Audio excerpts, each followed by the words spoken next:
Welcome to the Miracle You, guiding you on the journey towards finding passion and purpose and how to discover, create, and live a life by your design. Whether your success has been plentiful or your missed opportunities have been overwhelming, we can help you become a more empowered, masterful person and show you how to share your gift with the world. It's time to inspire change from within with the host of the Miracle You, Vince Kramer. Hello, imagination. I'm Vince Kramer, your host, and welcome to the Miracle You, where you learn about the magic of living your life by finding the example in real life. So many of us are living our lives by the rules that we believe we're supposed to live by. And there's opportunity after opportunity for us to understand that we might be following a set of rules that don't quite work for us. You might hear the voice in your head that says there's got to be more, or the money's not worth it, or why am I not as happy as I believe I should be? When you step from that place and into love for yourself and the truth in who you really are, it can open doors for you that go well beyond what you could ever imagine, well beyond what you could ever put on paper when you mapped out the life that you want to be. You're meant to live that life. You're meant to experience it in a way that only you know how it can be experienced. You're the one who sets the rules for your life. Today, we're going to talk about love and truth and how it can open doors to so much more for you. I'm with Carrie Sechel today, and Carrie is on a mission to help female breadwinners have fulfilling, authentic careers and thriving lives and families. After years of building her career as a partner at Deloitte, Carrie found her family broken by guilt, shame, resentment, and addiction. She and her husband Todd committed to creating the life and family that they want and are now stronger than they ever could have imagined. Carrie shows other female breadwinners how they can do the same. Her expertise and overall message is leading, living, and loving authentically. More specifically, she helps people not only find and do authentic and fulfilling work, but also having thriving families and lives. She is very focused on finding and honoring authenticity, both individually and in the immediate family. Carrie, are you ready to share the miracle of you with the imagination? Absolutely. Thank you so much for having me. It's great to have you, and it's great to get in touch with somebody from the past, kind of serendipitously, to come together and really share your magic in the world. Your bio was short, gave us a little bit of information about you, but could you tell us a little bit more about what you're doing and who you are in the world? Absolutely. And so I always had this feeling that I was supposed to do something really impactful with my life, and it had this like magic of life ever since I was a kid. And I find for myself, and I find this with so many people, that magic, as we get a little bit older, that magic becomes not necessarily our own authentic magic, but it becomes what others have a predetermined idea of what magic will be for us. And for me, that meant having an incredibly successful career. The time that I spent at Deloitte, I learned so much. I met so many amazing people, and I'm really grateful for that. But I lost my magic. I lost touch with who I am. And the journey back to me, my soul, and who I am at my core has been amazingly gratifying and exciting and fun and wonderful, but also challenging and scary and terrifying. What I truly believe is that most people in our world are experiencing some sort of what I experienced, this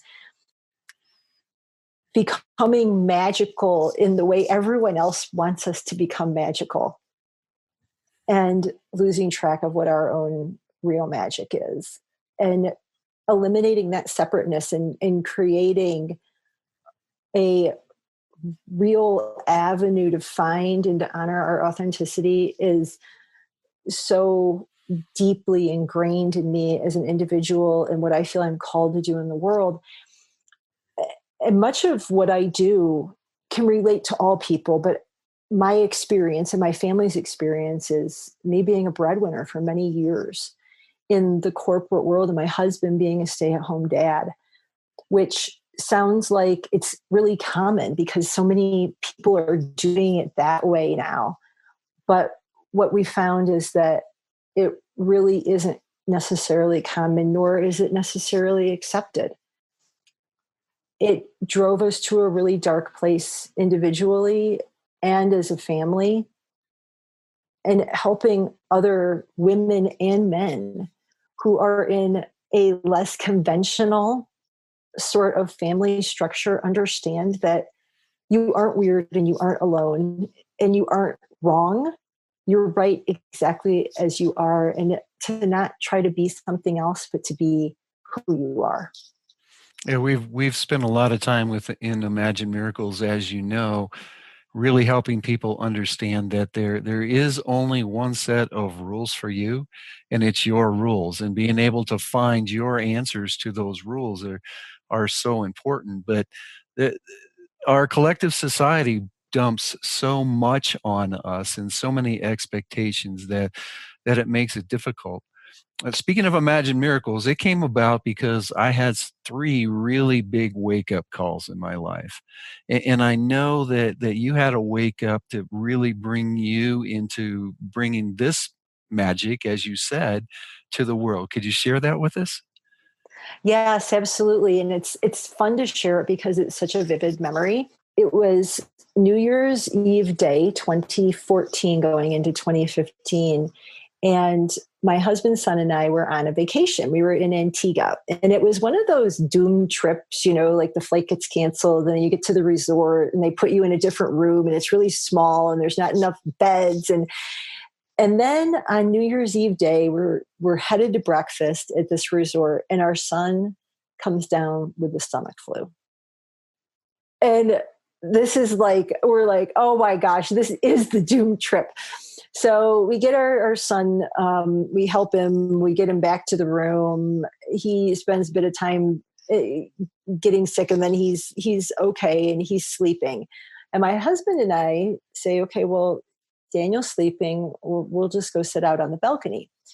And we couldn't really do anything loud. We wanted Daniel to have peaceful rest. We didn't have our computers. And I, at the time, had been traveling constantly. Every single week, I was working, I don't even know how many hours a week. It was just the first time in so long that I was able to sit down and just listen for guidance. And all of a sudden it was like this, just like this kick wall, I don't know what you want to call it. Everything just came at me and the questions just started coming. What are you doing? Like, is this the life that you want? What are you supposed to be doing? Is this all there is? This dream that you've constructed for yourself, that you've achieved in your whole life, is just wrapped around achievement and achievement and achievement. Is that really who you are? Going back to your first question, Vince, it was, is this the magic that you were supposed to bring? And that moment was really exciting because it was this exhilarating moment of, there's more, there's something else. I've got to find it. But it was followed by 10 months of agony, frankly, of fighting, of resistance, of being angry. I had worked for so long to get to where I was at. I had given up so much. I had put everything in my life into the work that I was doing. And to imagine that I was supposed to start over, it just seemed so unbelievable. And because I was conditioned to, how do you give up partnership at a major firm. How do you give up that income? How do you give up that title? Like, this is, you have it all, everything, the whole list of perfect life. All the boxes are checked, the house with the pool, the everything. It's all there. And how could that not be? How could that not be what I was supposed to be doing? I got to the point where I got near to a complete breakdown. And I was at a client, and this was a client that I loved, that I had served for a number of years, and they were probably the best client I ever had in my career. And I was sitting there, and I should be happy. Like, that's where, that was one of the clients where I was like, oh, the people were great. And I was just sitting there in my mind. I just felt like I couldn't think. And I finally said, you know what? That's it. I'm not doing this anymore. I'm going to live my life, even if it's not at all what anybody else thinks I ought to do. And I called the person I was supposed to meet with, and I said, I'm not feeling well. I need to leave, and we'll reschedule. And I drove home and told my husband, I have to leave in 10 months. I have to do it. And I can stick it out for 10 months. I want to leave in a good place. I want to wrap everything up properly, but that's it.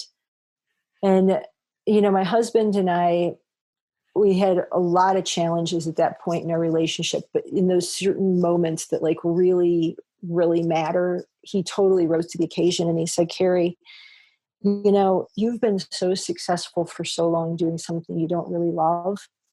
Imagine how successful you're going to be doing something that you really do love. And, there were stressful conversations after that. Money was always a worry. I don't want to sugarcoat and say that there were never any times after that were challenging, because there sure were. And we had a lot to work through together. But that opened me to the fact that I had somebody in my life who loved me without the title and the money. And that was just, our souls are so interconnected. And that was the greatest gift that anybody could ever have given me. Yes, it was very beautiful.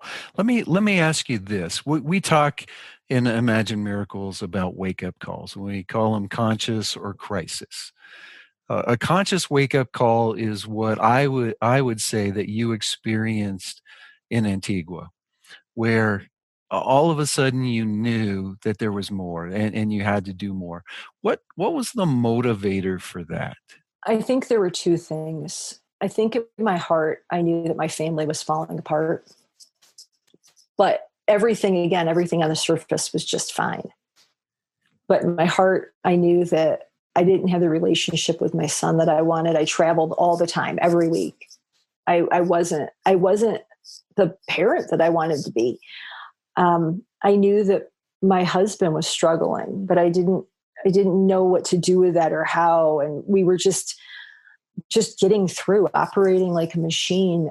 And so I had those senses. And then there was also this part of me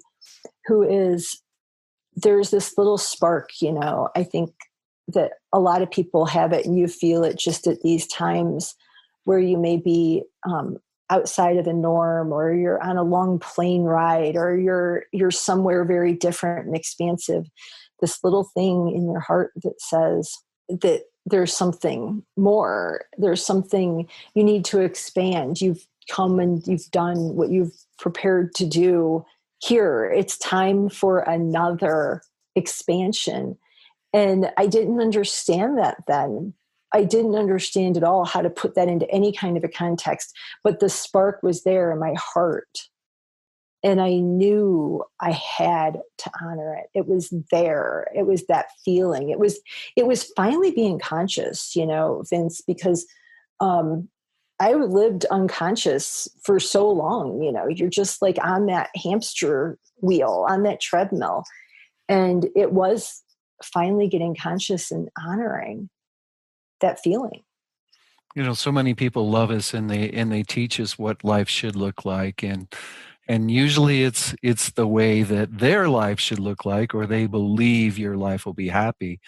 And then these wake up calls come along, and I just want to point this out because you're a really good example of some things I share, that you had that conscious wake up call, but it moved in or close to a crisis wake up call with the almost breakdown to get your attention. And that's how the universe works. The messages start out quiet, and they get a little louder and a little louder and a little louder until we listen. And you also pointed out something that I want to share with the imagination here. We come together in our relationships for a reason. And sometimes we don't find that reason until the point where we really need it. And with Todd pointing out to you that, you've been successful and you'll continue to be successful, there's a soul agreement that came together there to move you forward in that process. So I wondered if you could share a little bit about how the two of you went through that process of you moving into providing this work for the breadwinners. Yeah, so it's been really interesting. When I left Deloitte, I started doing some business consulting, and I help people create businesses, moving from the corporate world to creating their own businesses that were more authentic, doing more authentic work, and that was really wonderful. But it just didn't feel like it felt like a really good first step, but it felt really easy. Um, it wasn't what I was supposed to. It wasn't the end game. Um, and at the same time as I was doing that work, and Todd and I were working together, Todd. So about a year after I left Deloitte, Todd came to terms with an alcohol habit that had gotten out of control in him, and he decided that he would stop drinking. We together decided that we would be completely alcohol free. And that was the beginning of really the repair that we needed to have from the years of trying to be something that neither of us really are, pretending. I call it pretending. I was pretending to be a man, to be really successful in the corporate world. My husband was pretending to be a woman and keep everything together at home. And what it got us was two people who were completely disconnected to who they are. A huge amount of guilt, a huge amount of shame, a huge amount of resentment and addiction. And Todd came to this conclusion on his own. He was incredibly courageous, and I'm so thankful for that. It's hard not to get a little bit emotional about it, because his decision completely changed all of our lives, and I'm so immensely grateful for that. And he just hit 1,000 days of sobriety a few weeks ago, and so awesome. But that decision was a catalyst for just an incredible amount of rapid change. And it also allowed us to start to see the patterns that we have been in that had led Todd to addiction, and had led him to a place of really just silent suffering and worthlessness. And as we repaired, a lot of times I think people, and if you're listening to this, you may be suffering, or you may think my family's totally screwed up, or I'm the only person that is dealing with addiction, or we're the only family who can't seem to connect with anybody else. We're the only people that feel isolated. We're the only people that feel like we're living a lie. And when you're going through that, like sort of like the eye of the hurricane, or the eye of the tornado, or whatever it is, it feels like that. But as we started to repair, and we started to talk very openly about the challenges that we had, talk proudly about overcoming addiction instead of trying to approach it with shame, we started to recognize the other families who are a female breadwinner and a stay-at-home dad or a husband who is much more of a support role from a career perspective are struggling immensely. We started to look in some dear friends of ours said, you really need to start doing this work. You need to serve female breadwinners and their families and in a way that can help them understand what you've learned. And Todd was getting to the point where he was feeling more comfortable being front forward and really talking very openly about what we had been challenged by. And we started doing research. We researched what was already out there, and the statistics showed. I mean, female breadwinner marriages are they end in divorce at a greater rate. There's more infidelity. It is not a pretty picture. Then we said, well, we're going to do our own survey. So I surveyed, at this point, I've surveyed well over 100 women, and I've interviewed a number of them. And it's like the same story over and over and over again. So many stories of addiction, so many stories, so many characteristics of the husbands that are similar, the challenges that the wives go through. And that's what brought us to the work. It's our experience. And if we can use the challenges that we've gone through to help other wonderful, powerful women and men, because power does not just happen in the corporate workplace. A man who is willing to take on a different role and to find purpose in different ways is powerful. Helping people find that authenticity and find what is right for them, like Vince, exactly what you said. It's your answer is the only answer for you. It's not everybody else's answer for you. Exactly. The string of authenticity is through all your work, but also through this conversation that we're having. How did you step into your authenticity? Vince, that's a great question, and it's really I think it is a lifelong process. For me, it has been questioning, why do I believe that? And listening to my heart, like really going into myself. And when I'm struggling with something, listening to my heart, listening to the universe, listening to God, listening for guidance and discerning why am I not allowed to feel that emotion? Or why am I not allowed to do that? Why can't I earn money this way? Or why can't I build a career that way? Why can't my family do this or that? It's a lot of questioning. And like I said, I think it's a lifelong journey. The time this last year, Todd Daniel and I have gone through a period of just incredible expansion. It's been amazing and quite intense.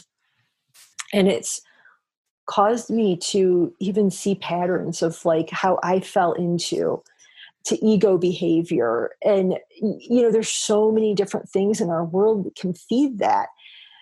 Every day is a day to say, how can I live and eliminate that separateness between who I truly am in my heart and who I'm meant to be and who my soul is, and what the world kind of tells me I ought to be. Mm-hmm. Mm-hmm.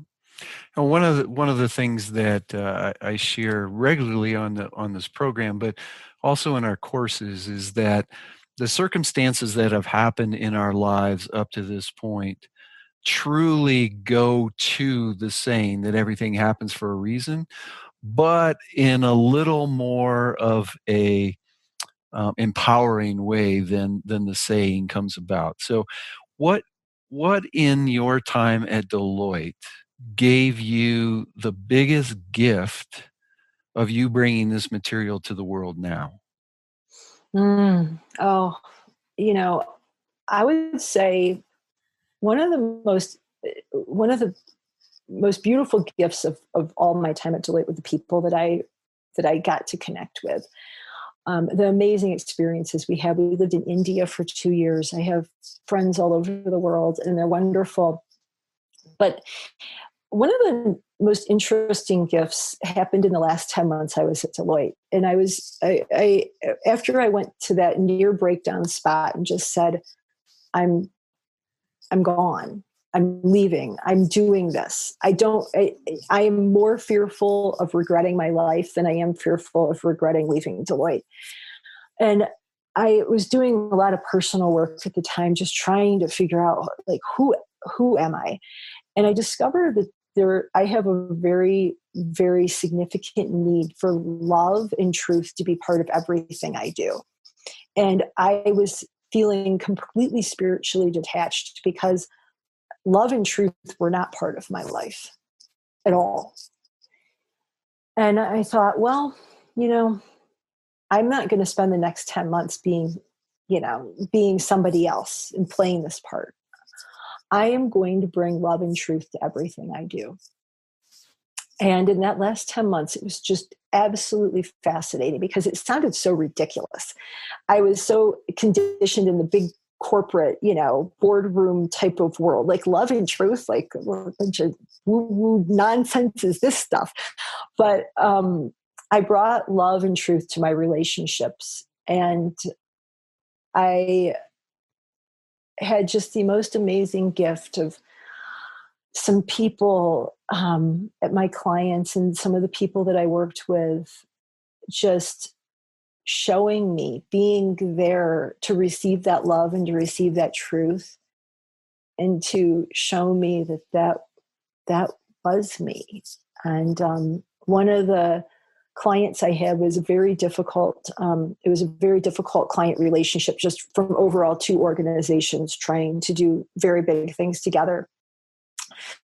And we were trying to build better relationships. And I was told by my other partners, you need to be the point person for this particular relationship, which we weren't very optimistic about. And that relationship ended up being just beautiful. And this person in particular became a client of mine after I left Deloitte. And we always talk about it, and we talk about why we were able to make that successful, dealing with the two things. Our organizations were, there's a lot more than just that human relationship. And she said, Carrie, you treated me so beautifully, and I knew that I could trust you. And it was just like it was such an amazing affirmation. And then I'll never forget another client. I was leaving with the partner who was going to take over this client. And we get out into the parking lot, and he looks at me and he says, Carrie, I can't take this client over for you. And I said, why? They're an awesome client. You're going to love this. They're going to be great. And he's like, I know, but they love you and you love them. And it was the gift of knowing, I could have stayed at Deloitte. I could have brought love and truth to my world there had I not truly believed in my heart that there was something else that I was meant to do in the world. And I believed that so strongly that nothing was going to prevent me from leaving. I needed to go. We all have that calling, and some of us have learned to just push it aside or bury it. And the fact that you wouldn't let that be buried is so spectacular. Believe it or not, we're running out of time. So I was wondering if you could share a piece of guidance, maybe on how to bring love and truth to somebody that's listening's life. How can they bring love and truth into their life? Yeah. Yeah. And I'm going to give you something super easy.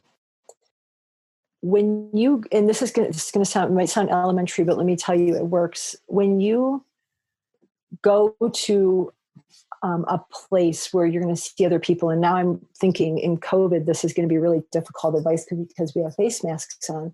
But smiling at other people is incredibly powerful. It brings, because what it does is it brings love as a conscious reminder to you in everything you do. And even if you have your face mask on, if you go to the grocery store, you go to the doctor's office or a public place or the park or what have you, and you look someone in the eye and you smile at them and you truly are conscious of the love that you are bringing to them, you will start to bring love in the truth of who you are into your life in profound ways.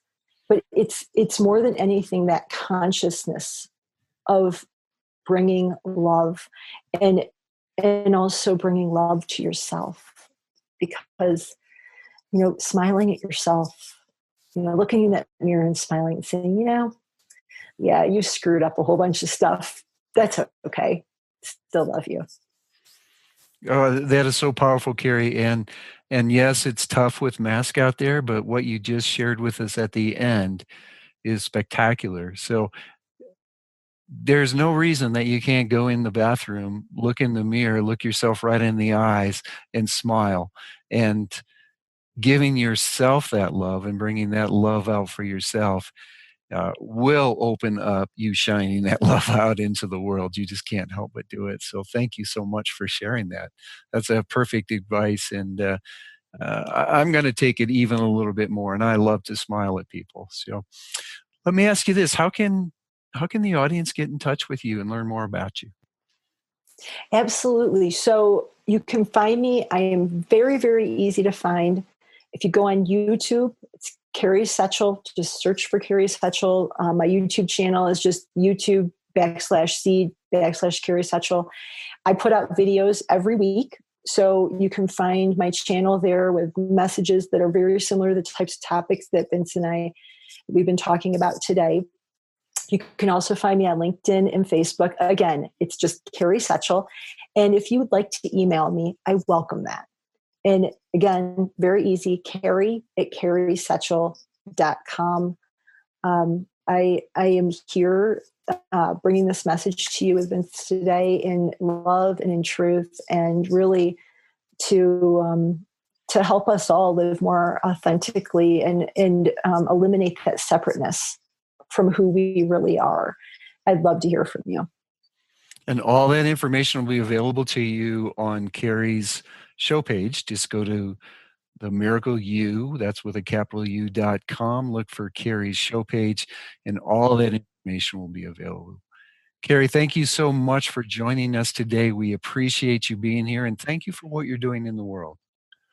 Thank you so much for having me. It was just really magical.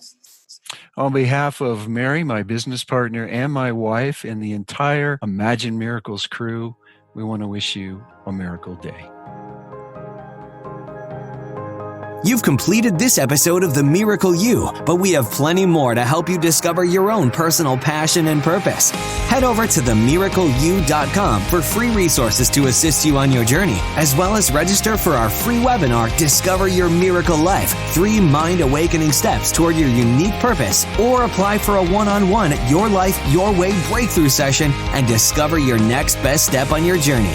All available exclusively on our website. That's themiracleyou.com. We look forward to sharing more experiences of passion, purpose, and life by design next time, right here on The Miracle You.